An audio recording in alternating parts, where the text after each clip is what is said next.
You owe it to an arbitrary God whose mercy to you, rather than to others, won't bear too critical examination. You really start looking at yourself, you start seeing that you don't really deserve this more than this person. Right? So you begin to analyze that, you see that. Stay unassuming. If for lack of license to wear the uniform of who you are, you should be tempted to make up for it in a subordinating look or tone. In other words, if you start realizing, and this is the sense of inferiority, that you don't really deserve to be, you don't have a right to what you have, that can make you feel inferior. And so you make up for that by looking at people with a subordinating look. In other words, you place them in a class lower than yourselves. So, if for lack of license to wear the uniform of who you are, you should be tempted to make up for it in an insubordinating look or tone, beware of coming too much to the surface and using for apparel what was meant to be the curtain of the inmost soul. Because that reality is an inward reality. That's what he's saying. It's not the outward. It's not those, because if you've been given all these gifts and you're just an arrogant monster with the gifts, they might benefit other people, but they haven't benefited you. So anything that you've been given, you have to see it as the bounty of God. That is a beautiful expression of what this is about, of recognizing that these differences that we see in the creation are differences that God has placed. And if He has placed you in a position over others, it is not because of some inherent betterness. It's because that is the nature of the world that you're in, and then it becomes a responsibility. And that's why the highest quality of the Prophet ﷺ is his servitude to Allah and His creation.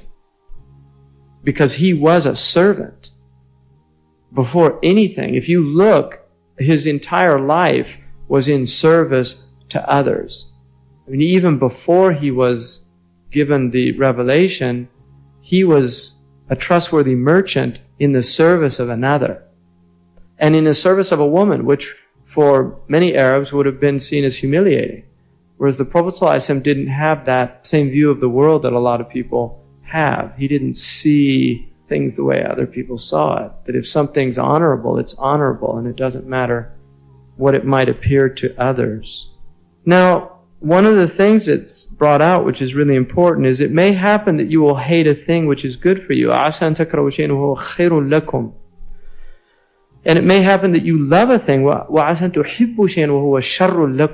And maybe you love a thing and it is evil for you. And God knows and you do not know.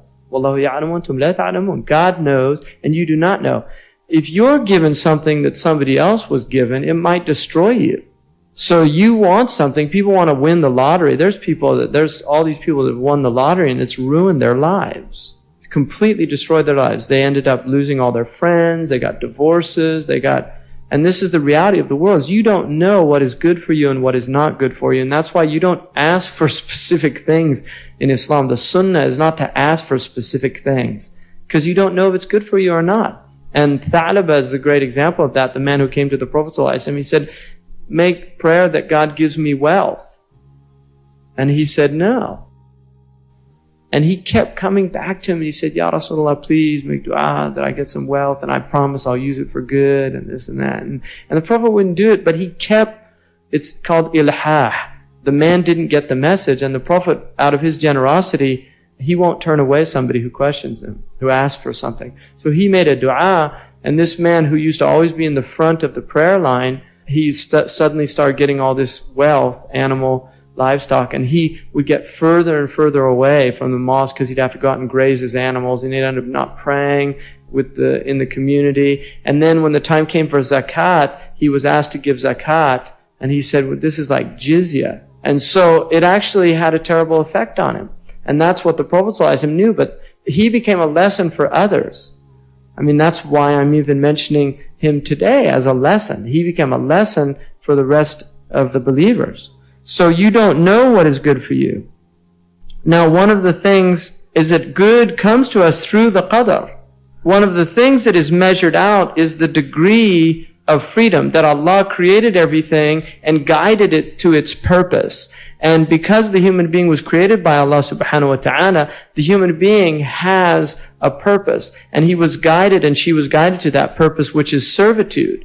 And servitude means that one knows that one is in a subordinate position with one's creator and not with anybody else. And therefore, what happens is you begin to look at things differently. This does not mean that you don't recognize hierarchy in the creation, but you don't have this value placement on the hierarchy that the people of the outward have. In other words, when you look at creation, you don't know if the street sweeper is closer to God than the physician. The physician might be more beneficial in worldly terms. The street sweeper might be closer to God in piety and in awareness of God, and have answered prayers and actually be more beneficial without even knowing.